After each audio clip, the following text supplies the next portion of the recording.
Ankita Robin and welcome to SG Global News. From the invitation of the Pope to recite the Holy Rosary every day in the month of October and the announcement of a special Rosary for peace on October 11th, to the conviction of the assassin in Trump's 2024 assassination attempt, we have many stories to cover.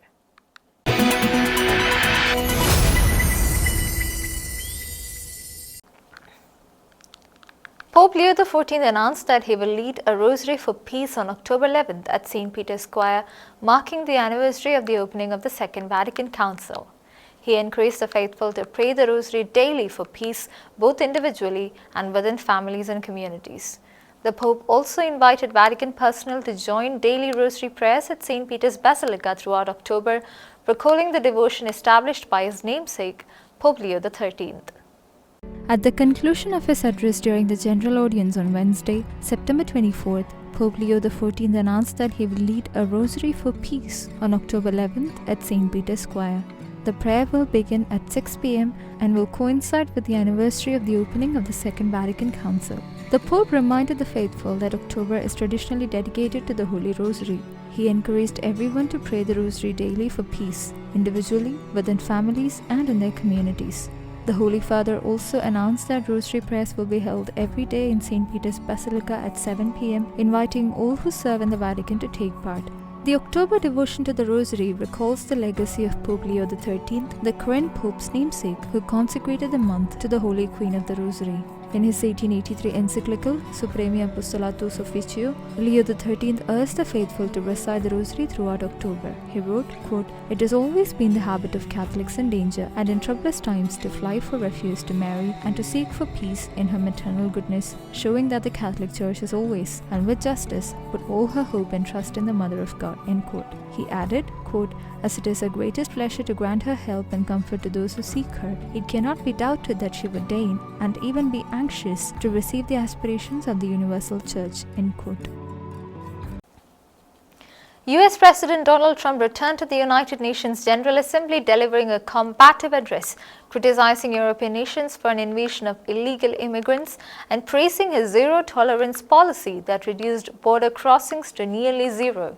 He scolded NATO allies for buying Russian energy amid the Ukraine war, accused China and India of fueling the conflict, and boasted of resolving 7 wars while positioning himself as a global peacemaker. Trump escalated attacks on the UN, questioning its purpose and effectiveness, and condemned Palestinian statehood efforts, blaming Hamas for Gaza's crisis. US President Donald Trump returned to the United Nations General Assembly for the first time since 2019, delivering a combative address that spanned immigration, global conflicts, and criticism of international institutions. Opening with a quip about a broken teleprompter, Trump quickly attacked European nations for admitting too many illegal immigrants, warning that the continent faced an invasion unprecedented in history. He hailed his administration's zero-tolerance migration policy, claiming border crossing dropped to almost zero for 4 consecutive months after stepped-up deportations. The president then turned to NATO allies, chastising them for continuing to buy Russian energy while Moscow wages war in Ukraine. He further accused China and India of bankrolling the conflict through ongoing oil purchases from Russia. Casting himself as a global peacemaker, Trump said he had helped resolve 7 wars, including this year's standoff between India and Pakistan. He also escalated his criticism of the UN, questioning its relevance and effectiveness. What is the purpose of UN? On the Middle East, Trump cited US strikes on Iran's nuclear sites as evidence of American strength, claiming they paved the way for an end to Israel-Iran clashes in June. He also condemned recognition efforts for a Palestinian state, blaming Hamas for blocking peace and holding captives in Gaza. Volodymyr Zelensky praised US President Donald Trump's reversal on the Russia-Ukraine war, crediting Vladimir Putin's lies for stronger Kyiv-Washington ties. Trump, once advocating for Ukraine to cede territory, now supports reclaiming all lost lands with NATO and EU aid. Enhanced US-Ukraine intelligence sharing has proven crucial for battlefield strategies. Trump's directive for NATO to intercept Russian jets has raised both praise and fears of escalation. Zelensky sees this as a pivotal moment, with US backing helping Ukraine fight and win. Ukrainian President Volodymyr Zelensky welcomed US President Donald Trump's surprising reversal on the Russia-Ukraine war, crediting Russian President Vladimir Putin's repeated lying for strengthening Kyiv-Washington ties. Speaking on Wednesday, Zelensky noted that US-Ukraine relations are now better than before, with enhanced intelligence sharing proving crucial for Ukraine's battlefield strategies. Just a month ago, Trump urged Ukraine to cede territory for peace. Now he champions Ukraine, reclaiming all lost territories backed by NATO and EU financial aid. In a Truth Social post, Trump declared Ukraine could fight and win to restore its original borders, pledging continued US weapon supplies to NATO allies. He hinted Ukraine might even go further. The shift follows Trump's directive for NATO to intercept Russian jets violating Allied airspace. While some praise the move, others fear escalation. Zelensky's optimism underscores a pivotal moment in the war, with Putin's missteps seemingly galvanizing Western support for Ukraine's fight. Pope Leo XIV spoke to journalists before returning to the Apostolic Palace after his weekly rest in Castel Gandolfo. The 70-year-old pontiff reiterated the Holy See's support for a two-state solution in the Israel-Palestine conflict and expressed concern for Gaza's only Catholic parish. He also lamented the breakdown of dialogue as fighting intensifies around the Holy Family Church.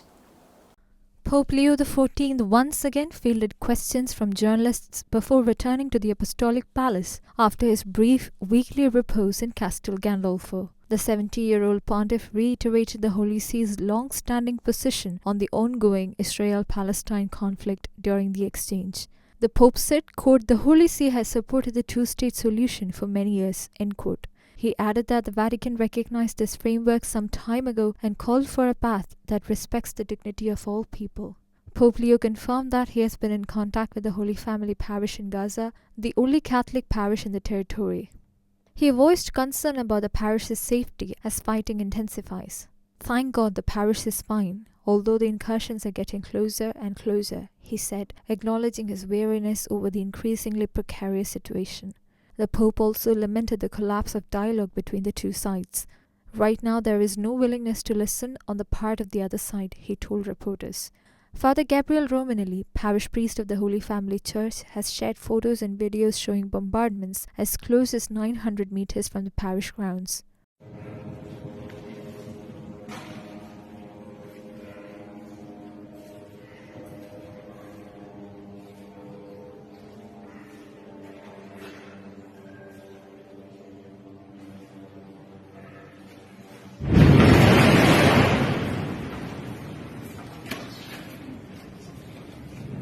In one video, children of the parish can be seen recoiling at explosions that visibly shake the ground. Thousands of pro-life advocates gathered in Berlin and Cologne on September 20th for Germany's annual March for Life, with bishops joining to bless the participants. Despite attempts by left-wing activists to disrupt the events, police ensured the marches continued peacefully. Simultaneously, around 2,000 people took part in the 15th March for Life in Zurich, Switzerland, while Lithuania prepares for its first ever pro-life march in Vilnius on October 4th. Thousands of pro-lifers gathered for the annual March for Life in Cologne and Berlin on September the 20th, 2025 for the protection of human life. Although left-wing activists tried to disrupt the march at both venues, police intervention helped the peaceful march to continue uninterrupted. In Berlin, Regensburg Bishop Rudolf Voderholzer and Berlin Auxiliary Bishop Matthias Heinrich joined the march and blessed the crowd. Alexandra Linder, chairwoman of the Federal Association for the Right to Life, addressed the gathering. In Cologne, Auxiliary Bishop Dominik Schwaderlapp celebrated Holy Mass with the participants. Bishop Georg Batzing, chairman of the German Bishops' Conference, sent a message emphasizing that life was a gift from God entrusted to man. Members of Action for Right to Life for All and ADF International were also present for the pro-life march. On the same day, the 15th March for Life took place in Zurich, Switzerland, with around 2,000 participants. Late-term abortion survivor Gianna Jessen was the keynote speaker at the event. Meanwhile, Lithuania is gearing up for its very first March for Life on October the 4th in the capital city of Vilnius. Over 300 exorcist priests and assistants from around the world gather near Rome from September 15th to 20th for the 15th International Association of Exorcists Conference. Pope Leo XIV sent his blessings and praised their dedication to the delicate and ever-necessary ministry of the exorcist. Founded in 1990 by Father Gabriel Amorth, the IAE now has over 1,000 members across 58 countries and provides training, refresher courses, and annual gatherings for exorcist assistants. Over 300 exorcist priests and assistants from all continents gathered for the 15th International Association of Exorcists held from 15 to 20 September in Sacrofano near Rome.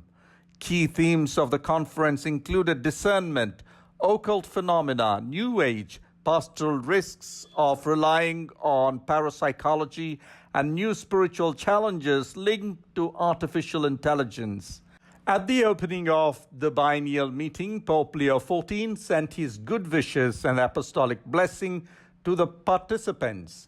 In his message, the Holy Father appreciated the priests who dedicated themselves to the delicate and ever necessary ministry of the exorcism. He encouraged them to accompany the faithful genuinely possessed by the evil one through prayer and the invocation of Christ's effective presence. Monsignor Carol Orlita, president of the IAE and exorcist of the Diocese of Brno in the Czech Republic, recalled the official approval of the new statute of the IAE on 25th March 2025 by the Dicastery for the Clergy as a sign of confirmation and encouragement for the mission of the association. The International Association of Exorcists was founded by renowned exorcist of the Diocese of Rome, Father Gabriele Amorth, in 1990. The association is currently active in 58 countries and has over 1,000 members. The association organizes training and refresher courses in Italy and abroad, as well as an annual gathering in Rome for exorcist assistants. In a moment of spiritual significance, 39 lay catechists, including 3 Indians, are set to receive the permanent ministry of lay catechist from Pope Leo XIV at the Catechist Jubilee on September 28th. Their recognition underscores the increasing importance of lay leaders in the Church's mission of faith formation and evangelization. Pope Leo XIV will honor 39 lay catechists from 16 countries at the Catechist Jubilee in Rome on September 28. Among those recognized are 3 Indians chosen to receive the ministry of lay catechist. The role was established in 2021 through the apostolic letter Antiquum Ministerium by Pope Francis. According to Catholic Connect, the honoraries from India include Mr. Boban Cletus from the Diocese of Alleppey, who serves as a National Council member of the CCBI Commission for Faith Formation. Also included are Mr. Sunil Anthony Thomas from the Archdiocese of Bangalore and Mrs. Larissa Pita from the Archdiocese of Hyderabad, both affiliated with UCAT. Their selection followed a recommendation by the Conference of Catholic Bishops of India through its Commission for Faith Formation in collaboration with UCAT India. Officials noted that the Dicastery for Evangelization in Rome extended the formal invitation. Church leaders described the recognition as a historic milestone. The CCBI expressed congratulations and expressed that the ministry affirmed the vital contribution of lay leaders in nurturing faith communities across India. Additionally, 4 more Indian representatives will join the Jubilee celebrations in Rome. Cardinal Angelo Acerbi, the Italian prelate made cardinal by Pope Francis in 2024, celebrated his 100th birthday this Tuesday. He is now the oldest living cardinal in the Catholic Church. Only 3 other cardinals in history have reached the century mark. Cardinal Angelo Acerbi, the oldest living cardinal and Vatican diplomat emeritus, turned 100 on Tuesday, September 23rd. The Italian prelate was created cardinal in last year's consistory by Pope Francis. At the time, he promised to support the Holy Father with prayer, noting that at his advanced age, he could contribute little else. Born on September 23, 1925 in Sesta Godano, Italy, Acerbi was ordained a priest at the age of 23 for the Diocese of La Spezia. In 1954, he entered the Holy See's diplomatic service after completing studies in canon law and theology.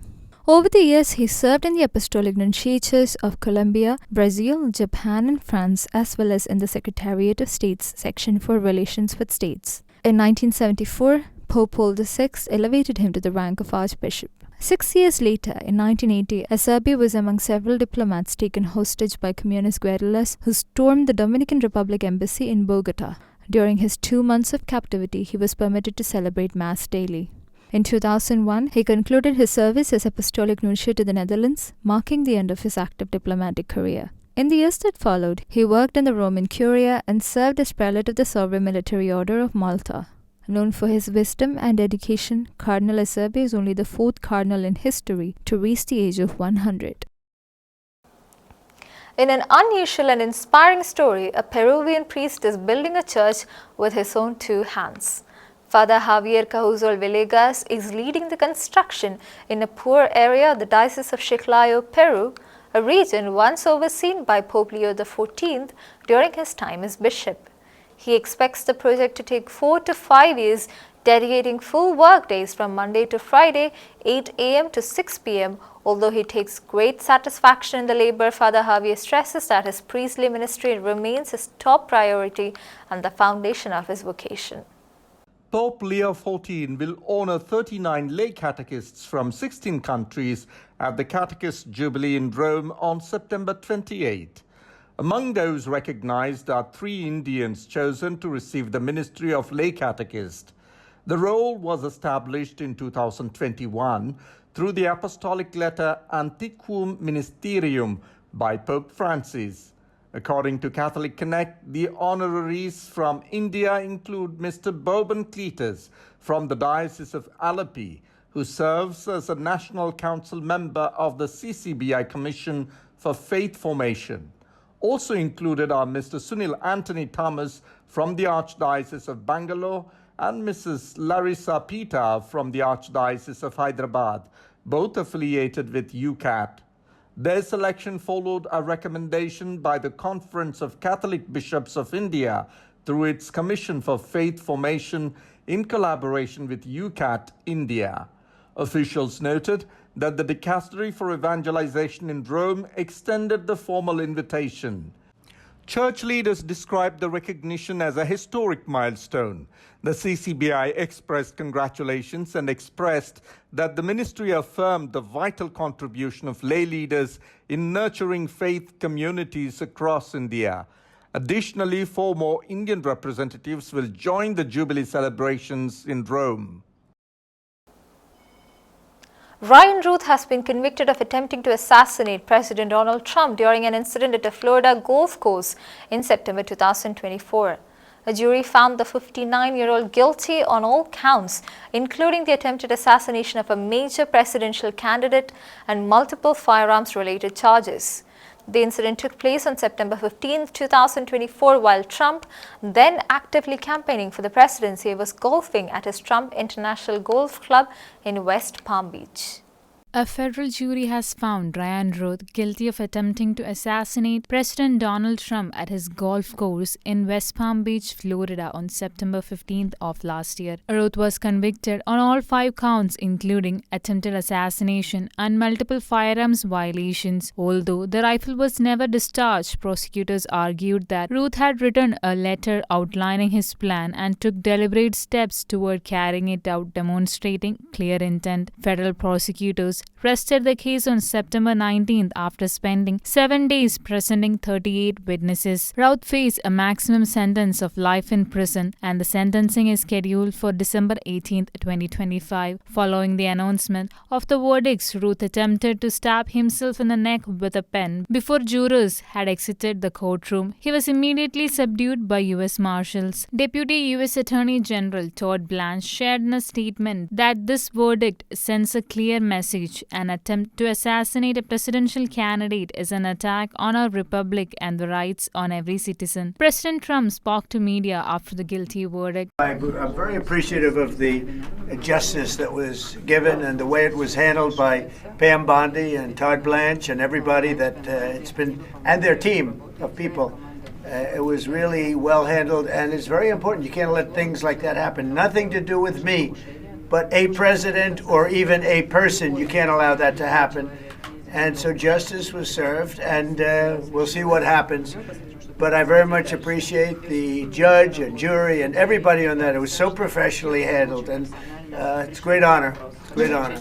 The verdict followed a trial that lasted 2.5 weeks, shorter than expected by both prosecutors and U.S. District Judge Eileen Cannon. The expedited pace was largely due to Ryan Routh, who represented himself and conducted minimal cross-examinations of prosecution witnesses, while calling only 3 individuals to testify in his defense. In his closing argument, Routh represented himself and told the jury the case centered on intent and whether someone can actually pull the trigger and take someone's life. Referring to himself as the defendant, he admitted that he had planned to target Trump while the then presidential candidate was golfing on the 5th hole, just 375 yards from where Routh was positioned. He said the opportunity was there and the trigger was not pulled. The crime was not committed as he was incapable of taking someone's life. The attempt on Trump's life was the second that year, following a shooting during a campaign rally in Butler, PA in July 2024.